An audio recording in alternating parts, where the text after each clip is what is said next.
বাংলাকে, বাংলার ইতিহাসকে আরও কাছ থেকে দেখার জন্য চলে আসলাম কুদলা মঠে।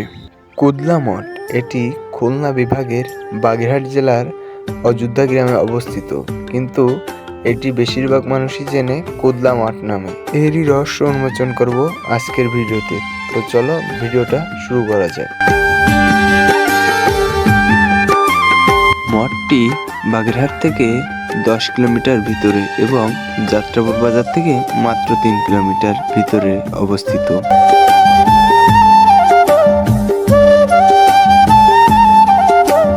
মঠটি ইটের তৈরি এবং গম্বুজাকার ছাদ, দেয়ালে খোদাই করা বিভিন্ন ধরনের নকশা।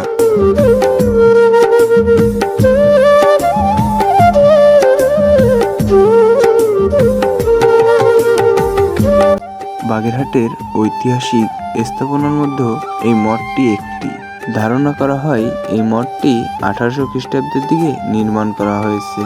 অনেক স্থানীয়রা মনে করেন এই মঠটি রাতারাতি উঠেছে।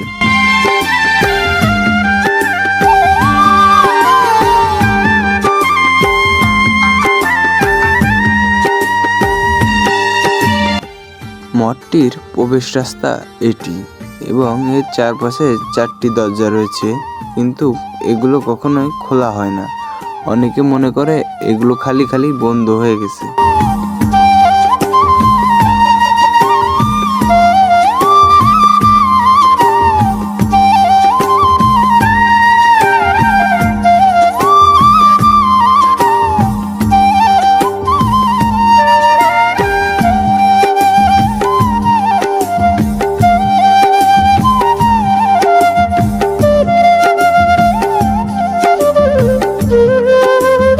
তো বন্ধুরা, আমাদের ভিডিওটি এখানেই শেষ।